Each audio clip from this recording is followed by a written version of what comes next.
Our goal over the next hours is to talk about how we best integrate two very important parts of most of our colleges and universities, that is athletics and academics. In these kinds of disruptive change within higher education, how can we better align both of those functions? This disruptive change and the pressures in higher education, it occurs to me that the subject matter of this conference, that is best how to align the efforts of athletics and academics, is more important than ever.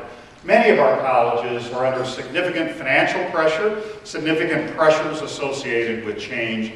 We all need to be aligned in providing excellent student learning outcomes without exception. We know, as we talk to graduates and ask them what were the most meaningful experiences that you had when you were in school, student athletes usually talk about a professor and a coach. Interestingly, they never talk about a president. It's always a professor and a coach. What we do is to help our students grow holistically in mind, body, and spirit. I would suggest to you that these are times of disruptive change in higher education, and I would suggest to you that athletics is not immune from the larger trends in higher education, and I'd like to ask us to think about over the next hours what that means. And we see the disruptive change in all of our campuses. I'd like us to think about the brand of Division III athletics over the next day and next half day, 3/4 of a day, and the brand of the CCIW. Why are we proud to be part of the CCIW? I will tell you that the CCIW, as I talk to presidents from around the nation, is a recognized center of excellence for athletics. Why? Because we take athletics seriously, we also take academics seriously, and we put the emphasis on student in student athlete. I would suggest to you that the brand of the CCIW is to emphasize the word student in student athlete. I'm impressed with the support systems that so many of our colleges have for student athletes to make sure our athletes graduate in 4 years. I was interested in this very thing that you're talking about today, the athletic-academic divide. In some cases, what are the bridge between the two? How can you think about integration between what might be two siloed parties?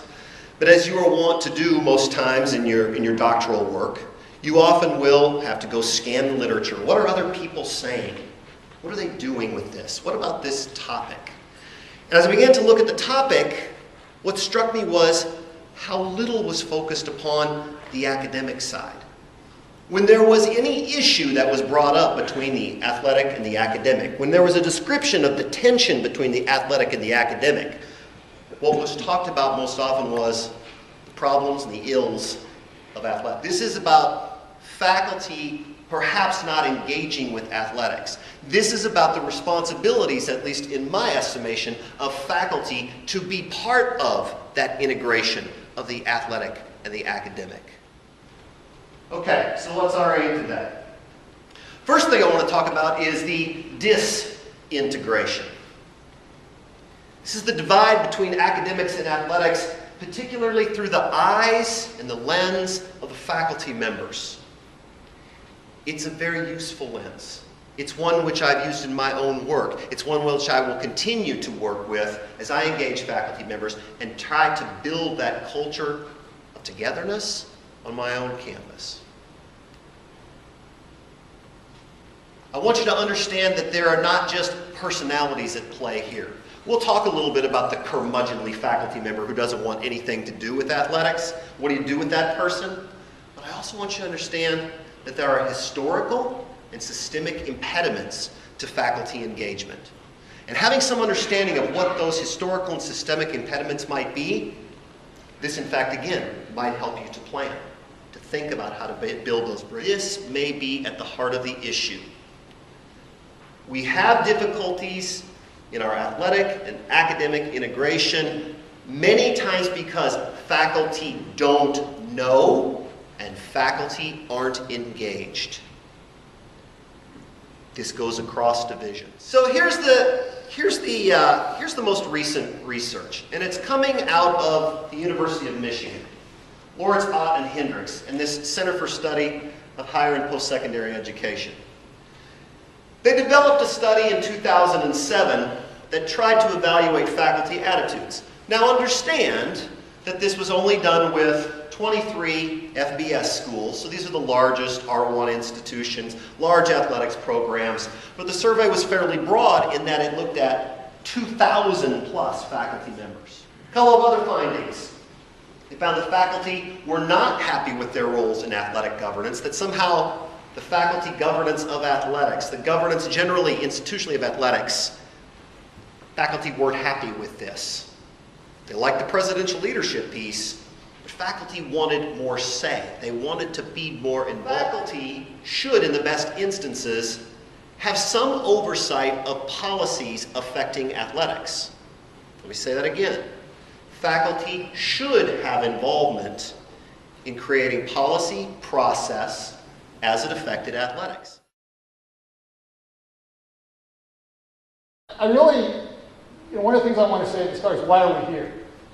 And the reality is that this is no different than any other integration institute that I've been part of. Is there are probably some skeptics in the room, okay, asking why are we here, or at least they were asking that before they listened to Travis. Let's face it, one reason we're here is because the NCAA says, well, we have to do something like this, okay? And I hope that, through the course of the day, I've seen attitudes change along those lines pretty dramatically, and I'm reasonably confident that should happen today. And I want to, paraphrase from what Steve Wallace said last night. What are some of our goals is to define what outcomes we want, one. And I think the second one was really important to agree that there's shared responsibility that we meet those. The very first Integration Institute, which I think was in, 2005, 2006, it was at Washington University. And Steve Lewis, who is the president emeritus of Carleton College, was the keynote speaker. And I'm big on sitting down. I took some notes yesterday when I hear things that I'm interested in, and I've kept this for about 10 years now. And Steve said, we're in the business of trying to help young people develop into independent, thinking, feeling, caring, and effective adult human beings. Conversations about the place of athletics in the academy have to take place within that context.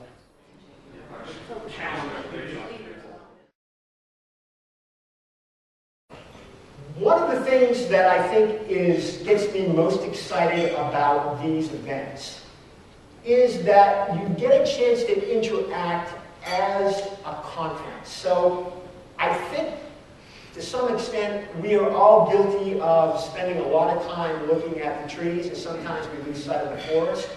When you interact as a conference, I like to think you're at least taking one step higher and looking at things with a little bit of a broader perspective. When schools get together as conferences, what are you trying to accomplish?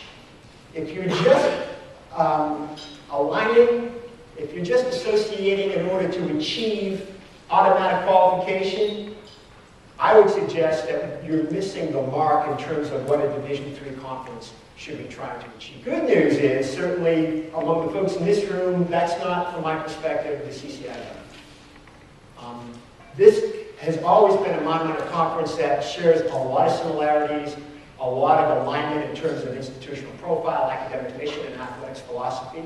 But as a division, it's a challenge. And I don't think for any conference, it's not an issue that doesn't bear and benefit from periodic discussion. So that's really one of the goals of asking conferences to go through this kind of exercise.